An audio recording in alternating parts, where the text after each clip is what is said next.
Ludovic Franc-Séché. Je suis ravie de t'accueillir sur ce plateau pour l'émission Ça bouillonne. Tu fais vibrer les cœurs de ta communauté. Tu sensibilises à l'écologie. Tu es auteur. Tu es surtout influenceur et booeur qui a des milliers d'abonnés sur TikTok et les réseaux sociaux. Mehdi Fancy, tu es fondateur du premier micro-trottoir LGBT de France. Tu es aussi TikToker. Eh bien, bienvenue. Merci Rizlan. Voilà. Merci à toi. Merci à vous. C'est pas la première fois qu'on se rencontre. Là, l'idée, c'est d'échanger autour de vos passions communes, car vous avez des passions communes et vous sensibilisez, et c'est vous visibilisez les invisibles. Donc c'est ça la question en fait. Comment arrivez-vous à visibiliser les invisibles, Ludovic? Alors déjà, c'est difficile à dire, visibiliser les invisibles. Mais comment on fait? C'est très simple. Alors moi, je suis éboueur à la ville de Paris et je montre comment on doit jeter à la poubelle. C'est fou d'être en arrivé là, mais c'est aussi simple que ça. On en est là maintenant. À travers les réseaux sociaux, il n'y a pas de frontières. Donc il faut s'en servir à bon escient. Et c'est ce que c'est ce que j'essaie de faire en tout cas. Et j'espère le faire au mieux. Et je peux vous garantir qu'il y a plein de choses qui vont arriver par la suite avec ce fameux geste jeté à la poubelle. Jeter à la poubelle, c'est essentiel. Comme tu dis, ça doit être normal, une habitude logique. Comment t'expliques qu'on n'est même pas capable de jeter les choses à la poubelle? Alors comment j'explique ça? C'est très simple. Et ça te fait bouillonner, ça? Ah, mais c'est un volcan qu'il y a à l'intérieur. Je suis énervé, bien évidemment, bien sûr que ça bouillonne de fou. Pourquoi? Parce que merci Eugène Poubelle, c'est lui qui a inventé la poubelle déjà en 1881. Et déjà à l'époque, les gens étaient sales sur Paris. Et il a inventé le récipient. Et maintenant, c'est devenu la poubelle, donc ça porte son nom. Et c'est parti dans le monde entier. Donc on peut être fier de ça déjà. Mais c'est fou quand même d'en arriver là, maintenant. Alors que des poubelles, je prends l'exemple de Paris, il y en a plus de 30 000. Tu vois, donc on ne peut pas ne pas passer, elle ne peut pas se louper. Donc pour moi, il n'y a aucune excuse. On ne doit pas jeter par terre. C'est aussi simple que ça. Manque d'éducation. Ouais. Moi, j'ai l'impression que c'est télépathique. C'est ce que j'allais te poser quelques questions. Est-ce que tu trouves On est connectés. Voilà, on est connectés. On est connectés. Est-ce que tu trouves qu'il y a un manque d'éducation? Qu'en penses-tu, Mehdi? Est-ce que toi-même, tu es choqué de ce manque de prise de conscience? Alors déjà, ce que Ludo fait, moi je suis fan. Hein. J'adore ce qu'il fait.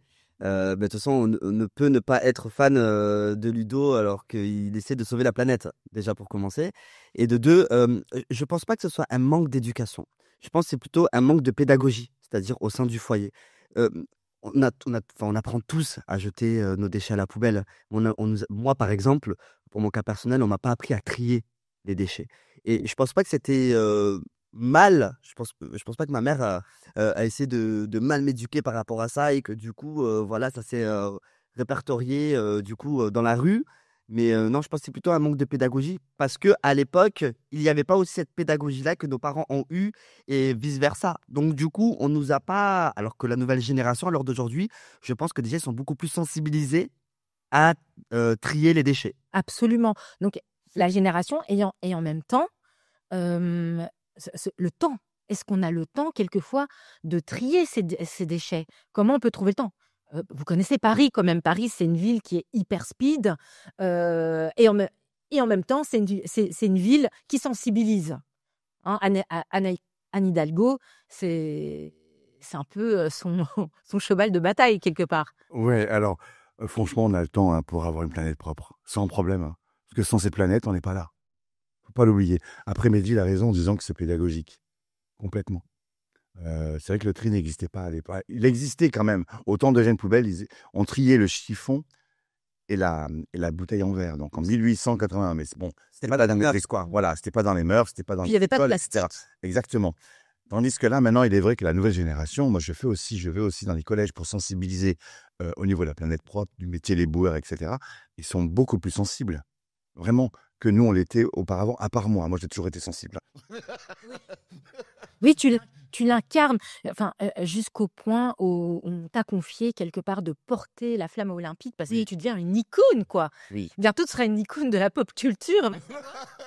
Non, non, non, mais oui, c'est vrai que quand j'ai eu la flamme olympique, pour moi, je pensais propreté et dans le monde entier, parce qu'il faut savoir, nous, on a la chance en France d'avoir des services de propreté. Il y a des pays qui n'en ont pas. Mais mon Dieu, comment ils vivent? C'est fou. Donc, si moi, Rutil de vie que je suis, avec mon petit message, je peux leur apporter de la propreté que je pourrais, mais tant mieux. Et par exemple, là, je vais partir au Maroc. Alors, je dis pas qu'il y a pas de propreté, pas du tout, j'ai pas dit ça, hein, mais je vais voir comment ça se passe. Je vais voir comment ils gèrent la propreté, comment donc j'y vais normalement en vacances, mais je me connais, je sais que je serai obligé de ramasser des déchets s'il y a et j'ai envie de rencontrer les éboueurs, ils organisent leur journée de travail, comment ils sont payés et cetera. Parce qu'on critique énormément Paris, on dit souvent que Paris est sale, moi je dis non, Paris est propre et c'est les gens qui sont sales. On critique Marseille, c'est la même chose. Donc j'ai envie d'aller voir ailleurs pour montrer comment ça se passe. Et oui, ma vie est consacrée à ma planète, à la planète propre. Et puis même, quand je serai mort, sur mon épitaphe, il n'y aura pas écrit Ludovic Séché. Il y aura écrit « Jeter à la poubelle ». Oui, jeter à la poubelle, jetons à la poubelle et il faut vraiment qu'on l'intègre quelque part dans notre subconscient. Mehdi Fancy, toi, c'est un autre combat, c'est mettre en lumière les identités de genre. Tu vas avec ton petit micro, ton téléphone et tu tends donc, enfin, tu donnes la voix aux invisibles, entre guillemets, à la communauté LGBT. En quoi la communauté LGBT est encore invisible? Alors déjà, c'est par rapport à mon histoire personnelle. Voilà. Moi, par exemple, quand j'étais beaucoup plus jeune, ben moi, je me sentais invisible. Donc déjà, auprès de la société, à l'école et chez moi. Donc du coup, c'est vrai que moi, ça m'a mis une grosse claque dans la gueule, quoi, si je peux dire ça comme ça. Donc c'est vrai qu'en grandissant, ben, j'ai grandi avec cette invisibilité et jusqu'au jour où je me suis dit: «Mais attends Mehdi, heu, tu as été invisible pendant de longues années, en tout cas, tu as cru être invisible, parce que je ne l'étais pas et du coup, je me suis dit: mais les autres ne sont pas invisibles non plus. Donc du coup, il faut les rendre visibles» et c'est pour ça qu'après j'ai décidé de faire ce micro-trottoir LGBT où je donne la parole aux gens de la communauté, donc que ce soit Et gay, pas que. bi, transgenre et pas que, des hétérosexuels aussi, parce que le but c'est pas de diviser, c'est de rassembler aussi, hein. Parce que c'est vrai qu'à chaque fois, on se dit: «Oui, il y a les homosexuels, enfin il y a les LGBT d'un côté et les hétéros de l'autre côté», alors que pas du tout, parce que finalement on vit tous ensemble. Hein, on jette à la poubelle comme, les hétéros, jettent leurs déchets comme les homosexuels finalement donc voilà et puis voilà c'est important aussi de connaître les témoignages des gens, de ce qu'ils ont vécu, leur parcours de vie, pourquoi aussi ils ont vécu, certaines choses et puis il y a des hétérosexuels qui peuvent se retrouver dans l'histoire d'un homosexuel et vice versa. Donc Il finalement y a une identification qui se crée et à l'époque, toi, est-ce que tu avais l'impression de devoir te cacher, de devoir mentir sur ton identité de genre? alors mentir oui, me cacher non. Alors je sais c'est un peu paradoxal, c'est-à-dire que j'ai toujours été un peu comme je suis à l'heure d'aujourd'hui. J'ai toujours été spontané, authentique, naturel. Après c'est vrai que quand je rentrais à la maison, parfois quand ma mère elle essayait de discuter avec moi à la cuisine, beh, je la fuyais du regard et je coupais court à la conversation et j'allais directement dans ma chambre. Parce que j'avais peur qu'elle voie dans mon regard que j'étais homosexuel. Et c'est pareil à l'école. Alors à l'école j'étais, comme je suis là à l'heure d'aujourd'hui. Bon, j'étais beaucoup plus efféminé parce que du coup, par rapport à toutes les remarques que j'ai eues aussi dans ma vie, j'ai essayé de faire un effort, par rapport à mon gestuel, en fait. Donc du coup, voilà. Ah oui, donc tu as vraiment essayé de te, masculiniser quelque Oui, part. ah clairement. Ah mais clairement, parce qu'on m'a féminisé tout, C'est pas une castration quelque part pour toi dans ton genre? alors je pense que ça a été, bah, en fait, j'en avais marre.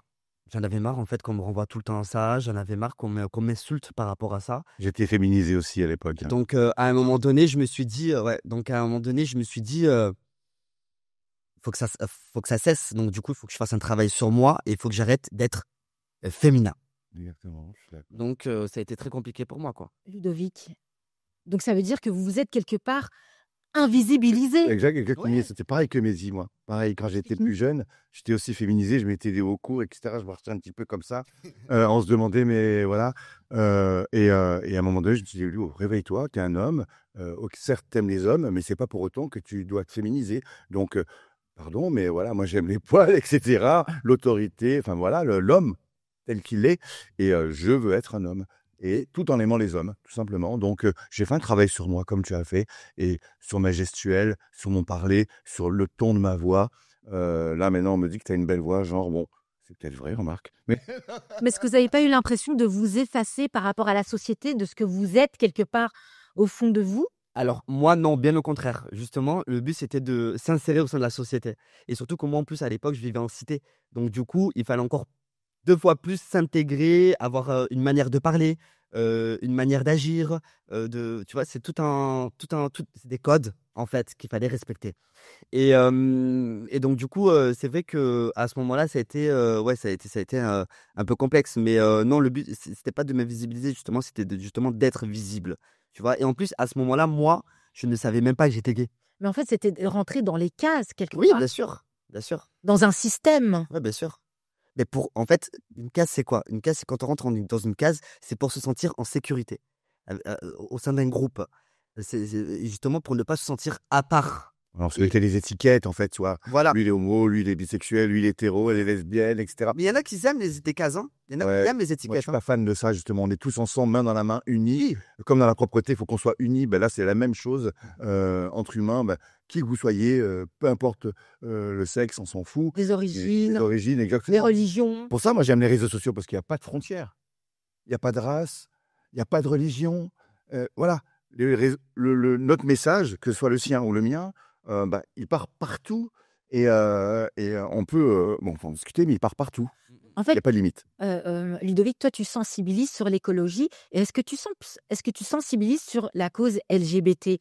Bah, j'ai l'impression que c'est la première fois que tu dis que tu es homosexuel. Alors, je commence maintenant justement à en parler de plus en plus. Et d'ailleurs, je te remercie de me mettre face à Mehdi, parce que quelqu'un que de peu que j'ai vu sur Mehdi, c'est quelqu'un que je respecte beaucoup, qui est très mignon d'ailleurs, je me suis je lui ai déjà dit.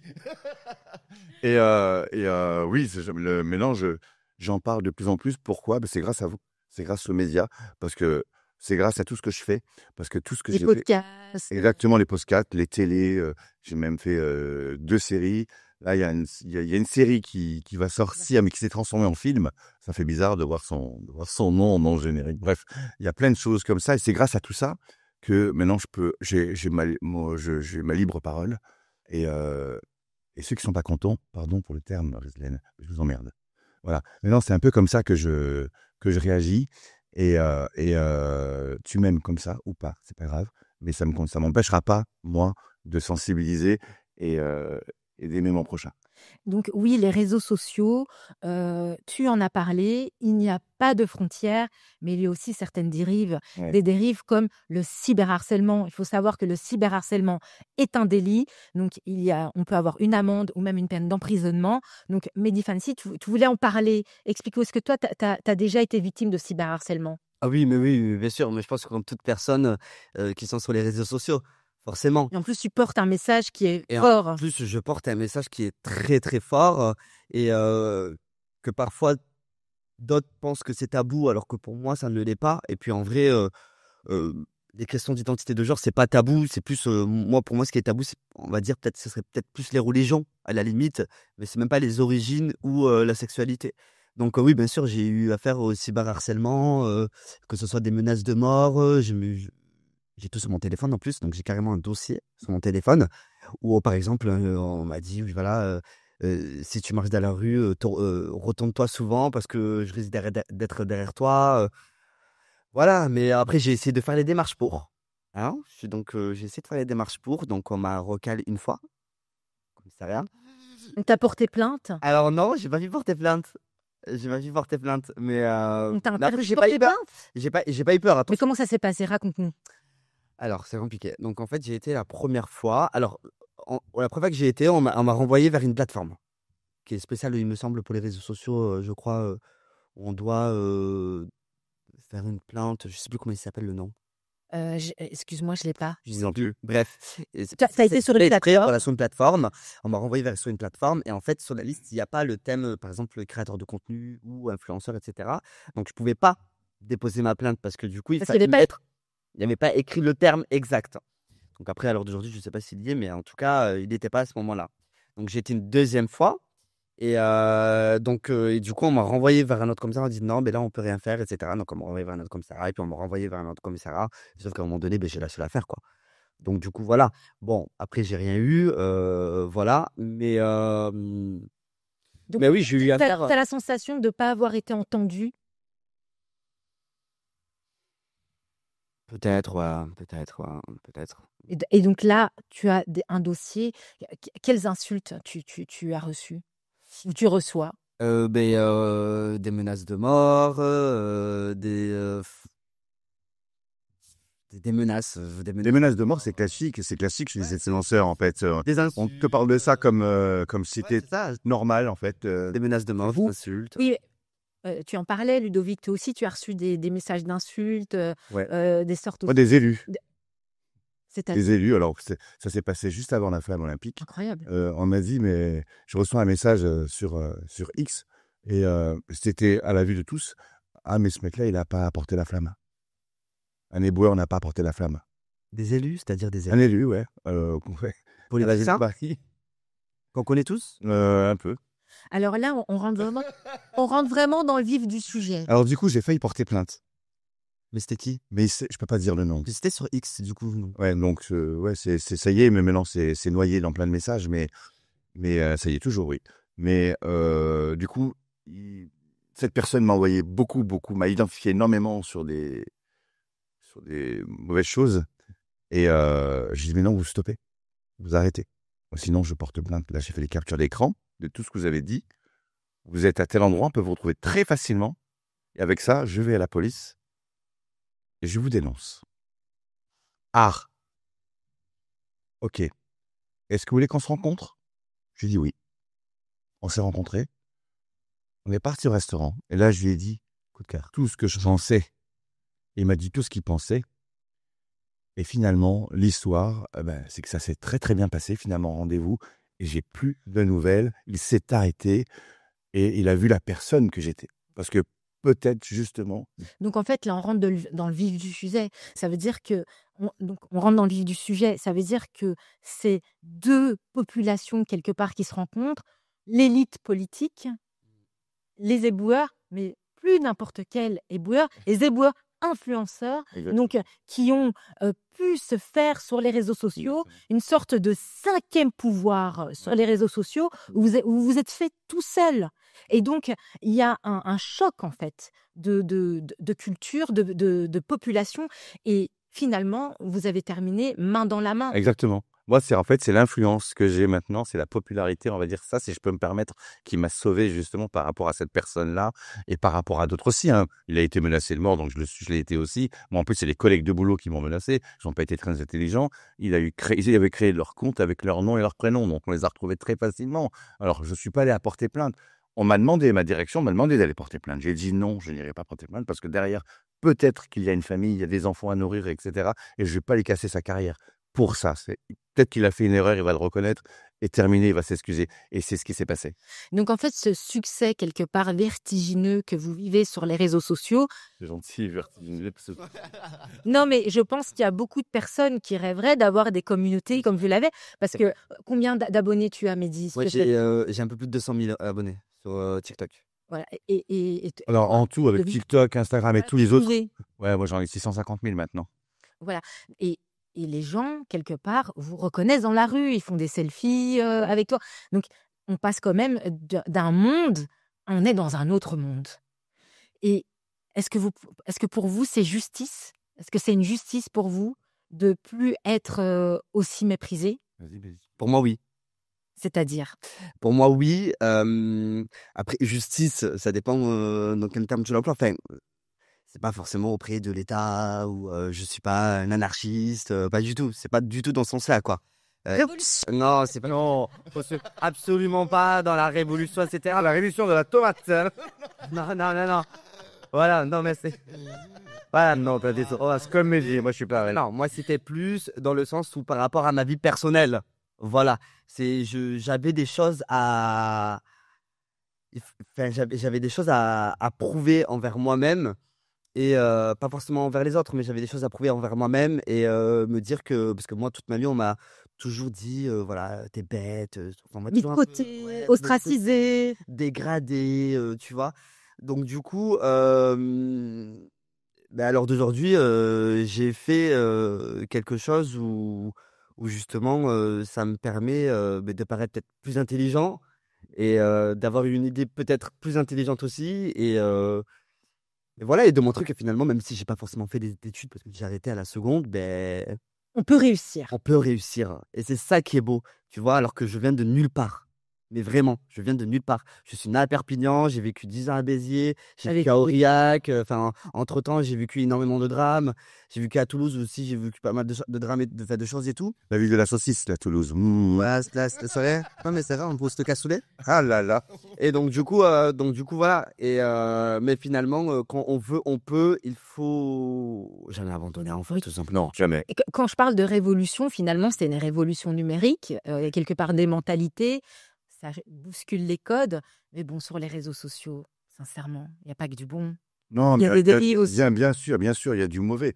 Alors déjà, pour revenir sur les réseaux sociaux, moi jamais j'aurais cru, en tant que... Avant, jamais j'aurais cru en arriver là maintenant et être devant toi pour en parler toi, par exemple. Oui, il y a Jamais. le parcours que tu Jamais, au grand jamais, aimes. tu vois. Donc, moi, je remercie la vie, etc., toutes les personnes que j'ai pu rencontrer, tout ça, tout ça. Il y a du mauvais sur les réseaux sociaux, bien évidemment, mais après, c'est suivant. Nous, on voit ce qu'on... En fait, quand tu cliques sur une vidéo, c'est toi qui choisis de cliquer. Donc, automatiquement, tu es déjà en train de choisir le sujet que le réseau social va... Tiens à dire quand même qu'il y a des enquêtes d'Amnesty International qui expliquent, ils ont réalisé des enquêtes sur TikTok et avec les algorithmes. Donc nous, on ne choisit pas forcément les vidéos parce que quand on clique sur une vidéo, quelque part, l'algorithme va vous influencer à regarder la première vidéo dont vous avez cliqué. Sur laquelle Au début, tu es censé choisir les thèmes que tu veux regarder déjà à la base quand tu crées un profil sur TikTok.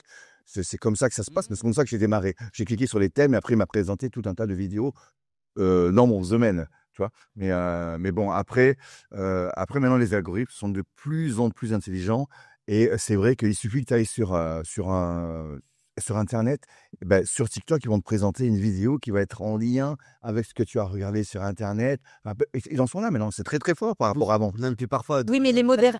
Puis parfois, t'as même pas besoin de cliquer. Même à la voix, ils l'entendent. Oui, exactement. Donc, la dernière fois, j'étais en train de parler avec une amie justement pour des vacances. Je vais sur YouTube, je vois quoi? Grosse pub des vacances dont je parlais avec mon ami 2 minutes avant, quoi. On est traqué. Mais c'est ça, lui, il a raison. C'est le GPT. Voilà, ça tombe la vente de nos données personnelles. Là, il n'y a pas très longtemps, j'ai vu une enquête avec Élise Lucet sur YouTube. Justement, il disait qu'ils vendaient nos données personnelles même avec la carte vitale. Donc, c'est-à-dire que même quand tu vas à la pharmacie, nos données sont déjà récupérées. Enfin, Absolument. Mais restons quelque part sur les réseaux sociaux et sur le réseau social TikTok, parce qu'en fait, TikTok, oui, pour vous, c'est la clé de la réussite. C'est là où vous avez pu faire émerger votre communauté. Mais il y a aussi, par exemple, les matchs TikTok, où on parle quelque part de mendicité numérique. Vous en pensez quoi, Ludovic? J'ai vu ça, ouais, j'ai vu ton l'interview et elle a raison. Audrey Chipot, qui a sorti le livre Complètement raison. Mais Derrière le filtre. j'ai fait des matchs. Mais je me suis senti mal à l'aise. Au début. Mais même encore maintenant, quand on met ce système de cadeaux, ah ben allez-y, j'ai un objectif qui est là, etc. Bon, moi ça m'embête parce que oui, c'est la mendicité numérique. Je trouve que le terme est vraiment très bien exploité. Et je pense qu'à un moment donné, je pense que les réseaux sociaux font donc qu'ils réfléchissent à quelque chose d'autre. Parce que là, c'est vraiment... parce qu'il faut savoir que ça peut être des drames aussi. Hein. Il y a des gamins qui prennent les cartes bleues de leurs parents, qui dépensent pour tel et tel influenceur et tout. Après, il y a les codes, etc. Mais... Non, mais c'est même pas ça. Pardon, je te coupe, mais moi, je sais que quand j'ai été beaucoup plus jeune, j'avais pas les réseaux sociaux, ça n'existait pas. J'avais juste un petit téléphone portable, et c'est pas pour autant. Et ça m'est déjà arrivé, même s'il ne faut pas le faire, ça m'est déjà arrivé de prendre la carte bleue de ma mère ou de mon père, tu vois. Après, j'étais un peu dissipé aussi quand j'étais plus jeune, donc voilà. Mais tu vois, j'avais pas besoin des réseaux sociaux pour pouvoir faire ça. Mais non, mais voilà, le truc, c'est que maintenant, il y a les réseaux. Donc, du Mais coup, est-ce qu'aujourd'hui, ce n'est pas amplifié avec le nombre d'influenceurs? Donc, vous êtes pour les matchs TikTok, Mehdi? Non, Toi, ça te dérange pas, j'ai l'impression. oui, il a pas dit un mot. Il a pas dit un mot. non, mais j'en fais pas. Déjà, je fais même pas de live tout court, tu vois, donc c'est pas trop mon truc. Mais après, ça ne me dérange pas que les gens en font. Et déjà, c'est pas aux réseaux sociaux d'éduquer les gosses, hein. Je suis désolé, hein. C'est à la maison d'éduquer les enfants, hein. Et c'est comme quand une personne va à l'école. C'est les parents qui doivent éduquer leurs gosses, leurs enfants à la maison. C'est tout. Moi, ma mère, quand elle me disait de ne pas toucher au téléphone portable, je ne touchais pas au téléphone portable. Quand elle avait acheté un ordinateur, elle me disait à 20h, tu ne touches plus l'ordinateur. Et bien à 20h, je ne touchais plus Ah l'ordinateur. ouais, Et ben, c'est exactement la même chose. C'est-à-dire que les écrans, déjà, tu n'as pas à avoir un téléphone quand tu es mineur. Déjà. Enfin, en tout cas, quand tu as 12, 13, 14 ans. À tu l'époque où on vit, c'est mort maintenant. vois. Non, mais à l'époque où on vit, c'est mort. Mais aux alentours de, voilà, à 12, 13 ans, je trouve ça quand même très, très jeune. Donc, Oui, oui. déjà, c'est mort. Tu vois. Mais vous, en tant que TikToker, en fait, vous le vivez comment au quotidien, ces dérives? Comment vous le vivez? Est-ce que des fois, vous vous dites, voilà, c'est génial pour mon travail, mais en même temps, est-ce que c'est si positif que Pour ça? moi, les réseaux, là, ils sont bridés maintenant. Hmm. Alors, est-ce qu'on paye d'une façon ou d'une autre? Tu vas prendre l'exemple de X. X, tu dois payer les certifications. Ensuite, tu prends l'exemple de Meta. Donc, c'est Instagram, Facebook, WhatsApp. Pareil, tu payes, je crois, 29 €, un truc comme ça pour la certification Facebook, Instagram, ouais, exactement. Ensuite, tu as TikTok. Tu payes pas encore la certification. Ça, c'est eux qui te l'attribuent. Mais par contre, tu dois promouvoir une vidéo pour qu'elle puisse être vue avec des millions de gens. Bon, par exemple, là, il y a une vidéo qui tourne beaucoup de moi. C'est une publicité, je dirais pas le nom, etc. Mais la marque, ils ont mis aussi des sous pour que la vidéo, elle aille loin. Donc maintenant, les réseaux sociaux, c'est ça. Moi, TikTok me propose des vidéos de C'est moi. du business, quoi. Oui, TikTok me propose des vidéos de moi que je dois promouvoir pour avoir plus de visibilité. Avant, il n'y avait pas ça. Et avant, elles partaient loin, nos vidéos, tu vois. Ouais. C'est pour ça que je dis que c'est bridé maintenant. Que ce soit avec la certification ou Je peux comprendre ce que tu dis, je comprends ton point de vue, mais c'est comme à la télévision. C'est la publicité qui fait fonctionner les chaînes. Ouais. Et ben c'est pareil sur les réseaux sociaux, Ouais. sauf que du coup, ça coûte beaucoup moins cher pour la marque, déjà de 1, Ouais. et avec beaucoup plus de visibilité et des gens beaucoup plus jeunes. Et c'est qui achète? C'est les jeunes. Il pourrait être businessman, hein. Non mais, Parce qu'il maîtrise, Sans raison. il maîtrise ce système, enfin cet écosystème, et je pense que toi aussi tu le maîtrises un peu à ta manière, hein, voilà. Et là, c'est une belle transition parce qu'on va parler des placements de produits et des marques. Comment vous, vous gérez, vous choisissez vos marques? Est-ce que vous avez un agent ou pas? N'oubliez pas que vous êtes en face de la co-réalisatrice du complément d'enquête Arnaque Fric, le vrai business d'un influenceur. Donc, voilà, comment vous faites pour ne pas être approché ou refuser des marques, par exemple, frauduleuses ou Vas-y, après j'ai. bah écoute, moi c'est simple, moi je refuse toutes les collaborations. Donc au moins c'est réglé. Comme ça, j'ai pas de problème. C'est carré quand même, enfin, tu as l'air ancré dans... Oui, c'est pas les choses qui m'intéressent le plus, tu vois. Par exemple, après j'ai déjà collaboré, mais quand je sais que c'est des valeurs sûres. C'est-à-dire, par exemple, j'ai collaboré avec Tinder. Bon, on sait tous que Tinder, c'est quand même une valeur sûre. C'était pour le site d'action, c'était pour une association. Donc le but, c'était de récolter des fonds. Bon, ça, je n'y vois aucun problème. J'ai fait une petite collaboration aussi avec Redskins, que tout le monde connaît. Donc c'est une marque quand même qui est assez grande, etc., que j'ai portée pour des vidéos. Donc voilà, il n'y a pas de souci là-dessus. Ben, par exemple, il n'y a pas très longtemps, on m'a proposé de faire une collab pour un jeu vidéo. Alors, qu'est-ce que je vais faire avec un jeu vidéo? Alors oui, je suis un geek à la maison, je joue beaucoup à Fortnite, mais par contre, sur les réseaux sociaux, je joue pas du tout. Absolument pas. Et ce que je fais n'est pas un jeu aussi. Tu vois? Donc le but, c'est pas de tromper les gens, de se servir de quelque chose pour pouvoir vendre quelque chose d'autre qui n'a strictement rien à voir. Donc, Il y a une cohérence ouais, il y a une cohérence. de ton côté, Ludovic. Alors, de mon côté, au début, j'ai toujours dit que j'allais faire aucune collaboration. Mm. Et il s'avère que je suis un homme de défi. Donc, tu as pu le constater. J'ai fait le Tour de Paris, la tournée des ponts de Paris. J'ai fait Paris-Marseille à pied. Et là, je prépare le Tour de France maintenant. Tout ça, ça a un coût. Moi, en tant que fonctionnaire territorial, je n'ai pas le droit de... Parce que pour avoir des collaborations, il faut monter une micro-société. Et moi, je n'ai pas le droit de le faire. Donc, qu'est-ce que j'ai fait? J'ai monté une association qui s'appelle Ludovic Objectif Planète Propre. Et toutes les collabs que je peux faire, c'est pour mon association et c'est pour faire tous mes défis, en fait. Donc, l'argent, j'en profite pas pour moi personnellement, mais c'est pour payer tous mes défis. Donc, il y a un chauffeur à payer, il y a l'essence à payer, il y a la nourriture, etc. Voilà, donc Donc là, vous êtes des influenceurs éco-responsables. oui, c'est juste pour mes projets en fait, mais je vis pas de mes collaborations. Moi, je vis de mon salaire. Ah, même là, je touche actuellement 2000 balles. Bon, voilà, tout le monde le sait. Et c'est 2000 euros avec prime. Si on enlève les primes, il reste plus rien. Oui, tu en as parlé sur des Voilà, plateaux. donc, Donc là, autour de la table, j'ai des influenceurs éco-responsables. Oui, on peut dire ça comme ça. J'avais Mais c'est comme ça, je pense que c'est plus une question de morale en fait. oui, c'est ça, je suis d'accord avec ça. Et on va parler aussi de Après, je suis pas pour, pardon, excuse-moi, mais je suis pas pour les collabs, justement, où ils vont les influenceurs, les grands Oui, les paris influenceurs. sportifs, il y a aussi ces dérives Ouais, là. non, non, non, non, tous ceux qui sont dans les 50 et tous ces trucs. La chirurgie Moi, esthétique. j'adorerais être dans la 50. Moi, les 50, je te les allume tous. Non, mais vraiment, parce qu'ils font des collaborations où ils vont. Alors, pas tous.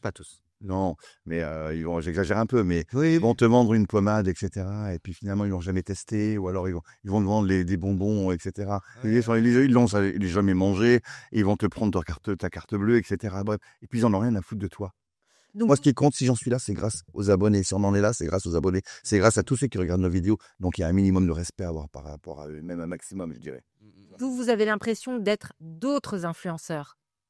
Oui, ça Avec un message. Non, on est des influenceurs, je pense, mais on est éco-responsables. J'aime beaucoup le terme. d'autres, non, on a tous chacun nos projets. On a chacun, on fait chacun de la création de contenu différente. Donc, forcément, on est tous différents. Après, les métiers restent le même. Comme un journaliste, comme un animateur. Ils font pas forcément les mêmes émissions, mais ils ont les mêmes titres. C'est vrai que c'est un vrai métier, en fait, maintenant, influenceur. Ouais, Mathilde. C'est un vrai boulot. Je sais pas combien de temps tu passes sur les réseaux sociaux. Moi, j'y passe plus de 5 à 6 heures par jour. Donc, Ça fait mal aux yeux, ça fait mal à la tête. oui. Même moi, depuis que je fais mes podcasts, je passe mon temps aussi sur mon téléphone parce que je vais pas sous-traiter là Ouais. pour le moment. Et puis, je trouve ça un peu bizarre de le faire, surtout quand on sait le faire. Mais ça prend énormément de beaucoup de temps temps, ouais. et ça fait mal aux yeux aussi quand on est trop sur son téléphone. J'ai des Donc, il faut faire attention au temps d'écran. Au temps d'écran. Les réseaux sociaux, c'est des boulimiques de contenu. Exactement. Donc passons sur l'autre sujet, donc la politique, l'influence et la politique. J'ai vu, Mehdi Fancy, que tu commences à poser des questions politiques. Pourquoi? Ouais, alors la question que j'avais commencé alors je l'ai enlevé, je te cache pas. Mais en fait, ça faisait la deuxième fois que je le mettais. Je l'avais mis une fois, j'avais créé un autre compte TikTok et après j'ai remis une deuxième fois et voilà. Mais j'ai enlevé. C'est-à-dire, En fait, donc je posais la question parce que alors ce que je fais sur mes micro-trottoirs, c'est de quelle orientation sexuelle es-tu? Donc là, j'ai bifurqué, j'ai fait un autre contenu, c'était de quelle orientation politique es-tu? intéressant. Et ce que je trouvais ça très intéressant et donc du coup, mais en fait, là, je veux pas trop en parler parce que je pense que j'ai pas encore assez peaufiné la chose. Parce que je l'avais fait. Qu'est-ce qui t'a donné envie de faire ça? Juste Parce que la politique, ça pour parle à tout rien. le monde. La politique, ça parle à tout le monde. Ça me parle à moi, ça parle à vous. Même si on est C'est au sein de la société. Pardon. Et voilà, ouais, après, tout dépend. Puis on voit des influenceurs ou des créateurs de contenu, un peu comme Magali Berda, qui est agente aussi, qui fait des immersions politiques. Il y a Sam Zira aussi, qui invite des personnalités politiques. Donc je pense que ça t'a peut-être donné aussi envie. Est-ce que penses-tu qu'ils démocratisent quelque part la politique? Oui, déjà. Et en plus de ça, ça parle plus ça parle plus à une communauté déjà beaucoup plus jeune qu'à la télévision. C'est-à-dire qu'à la télévision, bon, et en plus, franchement, on va pas se mentir, quand tu regardes la télévision, c'est un peu compliqué de comprendre les politiciens. Énormément de brouhaha. C'est vraiment assez compliqué, assez complexe. Donc, c'est-à-dire que si tu Les codes, les codes, tu vois, La le parole. langage. en plus, se coupent la parole, et puis ils n'ont pas le temps de parole qu'il faudrait qu'ils puissent approfondir leurs propos Leur Aussi. programme. et leurs programmes. Au final, on ne sait jamais quel est leur programme, en fait. On se pose toujours de la question, mais ils proposent quoi au final? Toujours, exactement. Mais pourquoi ils ne créent pas une émission, enfin, une chaîne télé ne crée pas une émission où ils laissent le temps de parole qu'ils veulent, en fait, pour. Est-ce que c'est comptabilisé? Est-ce que l'ARCOM a sa charte? Voilà. Ridicule. Mais après, je pense que c'est les questions. Il faut poser aussi les bonnes questions. C'est aussi la responsabilité Du journaliste. des journalistes. Voilà. Et la question que je voulais te poser, c'est, toi, Ludovic, tu es approché aussi par des personnalités politiques. mal. Peux-tu nous dire quelle personnalité politique est-ce que tu n'as pas l'impression d'être instrumentalisé? Alors, j'ai été approché par tous les partis politiques, pratiquement. Oui. Que ce soit ceux de Est-ce que tu es un cas? extrême droite, centre, gauche, extrême gauche. J'en connais quelques-uns et j'ai le même discours. Et les leur dis- écolos aussi. Oui, tout le monde. Je leur dis à toutes et tous, main dans la main, unis pour une planète propre. Là, il n'y a pas de politique. Allons ramasser les déchets ensemble. Et tu devrais faire de la politique. Non. Même si je peux conseiller un politique, oui. Mais non, faire la politique, non. Mais je vois bien Cyril Hanouna. Tu voterais pour lui? Non, je rigole. J'ai pas dit que j'allais voter pour lui. Non, parce que c'est le En tout cas, c'est le sujet du moment. c'est le sujet du moment. Attends, ouais, why not? Mais je me dis, franchement, il a les coronesses de faire ça. Mais il a toujours eu les coronesses, Cyril Hanouna. Moi, j'ai toujours respecté. Hein. Moi, il m'a respecté. Il t'a invité. Oui, il m'a invité 3 fois. Vous savez que moi aussi, j'ai été chroniqueuse chez lui. Il m'a invité Voilà. pour mon film. Donc, Je- Après, il a quand même pris un certain parti sur certains sujets. Donc, c'est un débat. Voilà. Alors- C'est des questions qu'on peut se poser. Je sais pas, est-ce qu'il a dit qu'il était pour ce parti-là? Oui, mais il a donné beaucoup d'espace il y a des à l'extrême droite. Peut-être, mais après, je me pose. Enfin, est-ce qu'il a dit lui de lui-même, de sa, enfin, voilà, de sa bouche que. On va les avoir incessamment sous peu. Apparemment, il va parler. Je sais pas, mais presque pas pour le En tous les défendre. cas, il a rebondi. Il essaie Il bien. va être normalement sur W9 et sur Fun Radio. Donc, on verra s'il va sillonner une carrière politique. En tout cas, je suis toujours amoureux de lui, moi. Bon, bah, Cyril, si tu nous écoutes, J'avoue, il est prêt quand même. Oui, il est frais là-bas. Ludovic Albéguin pour toi. Mais il le sait, il le Tu sait. veux son 06? Je veux aussi, ouais. Ou pas? On en a parlé chez Jordan en plus. Tu vas faire la une de Paris Match. Ah, mais j'ai déjà fait gala. C'est déjà pas mal. L'année meilleure, j'ai gala. C'est incroyable, l'année où j'ai gala. J'avais fait gala, j'avais fait gala aussi. Alors, nous arrivons à la fin de l'émission. Cher Mehdi, cher Ludovic, est-ce que vous avez un message à passer à nos auditeurs et à vos communautés? Ludovic. Alors, chers toutes et tous, jetez la poubelle. Merci. Court. À Mehdi. Et trier, faut trier aussi. D'abord, jetez la poubelle, d'abord. Ah, d'abord, je suis d'accord. D'abord, Voilà, que- dans l'état. Non, mais écoutez, soyez vous-même. Restez comme vous êtes et le plus authentique possible. Et puis, si on vous accepte, on vous accepte. Et si on vous accepte pas, on ne vous accepte pas. C'est pas grave. C'est la vie. Eh bien, moi, je vous propose, pour cette première émission de Un cadeau, un cadeau. C'est le bon moyen se faire pour 2 personnes. C'est ça. De la force. Pas de placement de produit pour le moment. Je vous propose que on dise ta phrase, jetons à la poubelle, c'est ça? À 3. À 3. 1, 2, 3. Jetons la poubelle.